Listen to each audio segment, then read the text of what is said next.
Salut et bienvenue les amis. Aujourd'hui, je vais vous présenter un film de type drame, mystère, thriller de 2018, intitulé Searching. David Kim crée un nouveau compte utilisateur pour sa fille Margot et prend une photo avec elle et sa femme, Pam. Au fur et à mesure que Margot grandit, des photos et des vidéos perpétuant les souvenirs heureux de la famille sont mises en ligne sur YouTube ou sur différents fichiers.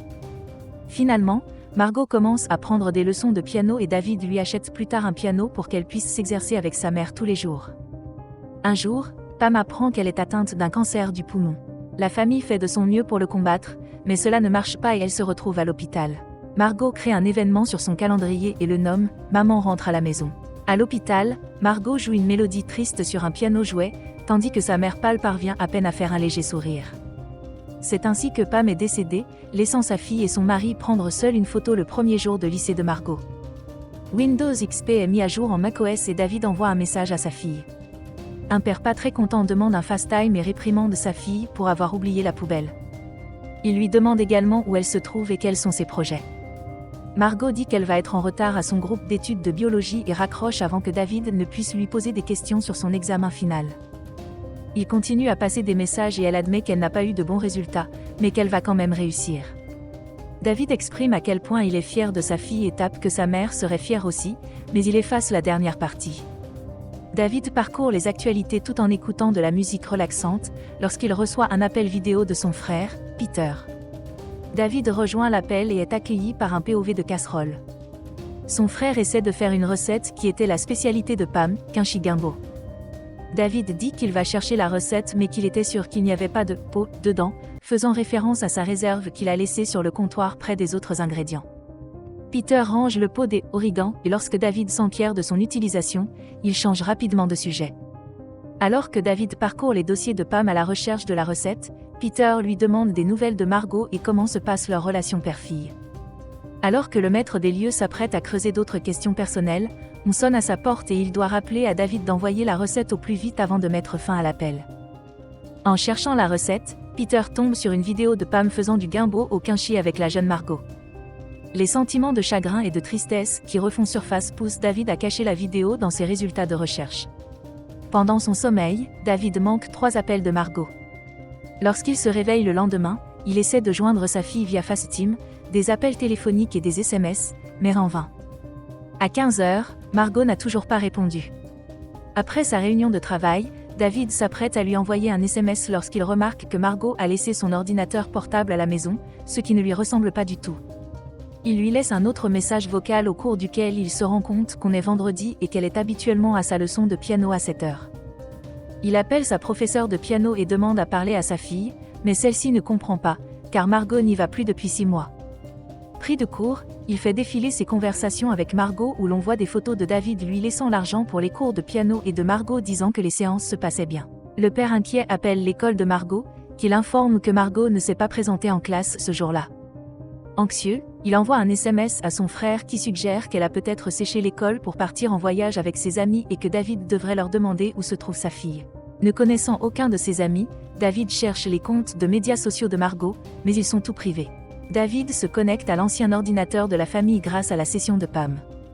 Elle a conservé les contacts des amis de Margot au collège dans un carnet d'adresses. David compose le numéro du domicile d'Isaac et la mère décroche en reconnaissant instantanément Monsieur Kim. La mère d'Isaac lui dit qu'il s'agit peut-être d'un problème de réception puisque son fils et ses amis sont partis camper, que Margot était bien invitée et qu'il reviendrait le lendemain matin. Le père en colère pique une crise en envoyant un long texto, mais finit par l'effacer et demande simplement à Margot de l'appeler dès qu'elle aura du réseau.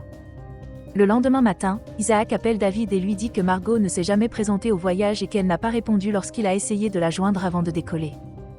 C'est le dernier signal d'alarme dont David avait besoin pour signaler la disparition de sa fille. Peu après, l'inspecteur Rosemary Vick prend contact avec David, lui disant qu'elle a été affectée à l'affaire de sa fille. Elle sympathise avec lui, étant elle-même parent, et lui demande de lui donner un meilleur aperçu de la façon dont les événements se sont déroulés.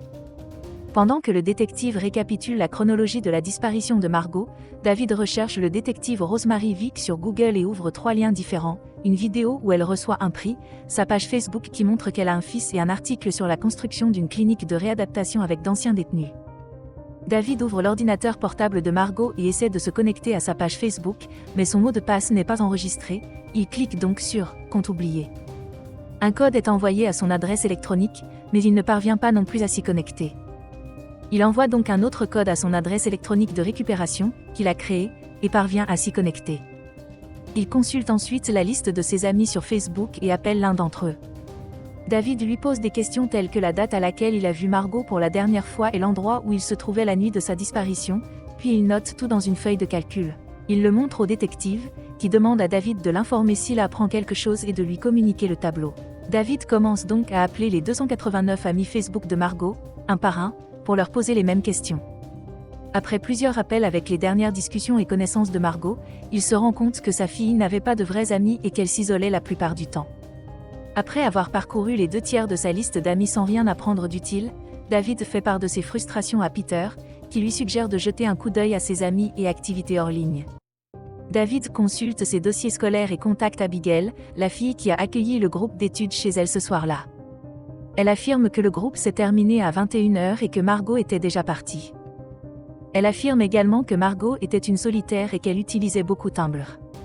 Au moment où il vérifie, il reçoit un courriel du détective qui partage des images de circulation montrant Margot faisant le plein d'essence et quittant la ville. Il note l'endroit sur Google Maps. David vérifie le compte bancaire de Margot et remarque qu'elle y a déposé l'argent de la leçon de piano. 6 jours auparavant, elle a effectué un paiement de 2500 $ à un utilisateur supprimé via Venmo. Il consulte son compte Instagram et remarque qu'un utilisateur appelé Derek Ellis poste constamment des commentaires inappropriés sur les photos de sa fille. Il cherche son numéro et lui demande où il se trouvait la nuit où Margot a disparu. Il tente d'esquiver la question, mais lorsque David menace de faire intervenir la police, il admet qu'il était à un concert de Bieber. Le détective Vic envoie à David un email contenant une fausse carte d'identité, disant que Margot a rencontré un faussaire à peu près au même moment où elle a retiré l'argent. Le détective a parlé à la sécurité de Venmo et apparemment, elle s'est envoyé les 2500 $ à elle-même pour qu'ils ne puissent pas être tracés, et suggère que Margot a probablement fui. David refuse d'accepter cette possibilité et poursuit sa propre enquête. Il consulte les sites web les plus visités par Margot et trouve un site de streaming appelé YouCast. Ne sachant pas comment le site fonctionne exactement, il clique sur Cast Now et finit par lancer un streaming en direct.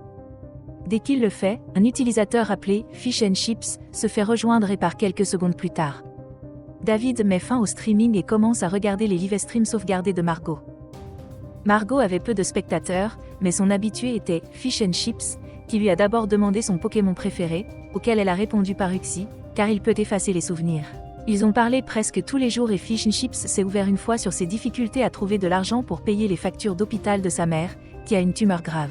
Par la suite, David reçoit un appel de l'inspecteur Vic qui nie tout lien entre les membres de YouCast et la disparition de Margot, même Fish and Chips avait un alibi, confirmé par le gérant du restaurant et les images de vidéosurveillance. Juste avant d'éteindre l'ordinateur de Margot, David remarque la photo d'un lac. Il va sur son Tumblr et voit une autre photo du même lac. Il la trouve sur Google Maps et réalise où elle allait cette nuit-là. Il se précipite vers le lac et appelle la détective, mais elle dort car il est 4h du matin.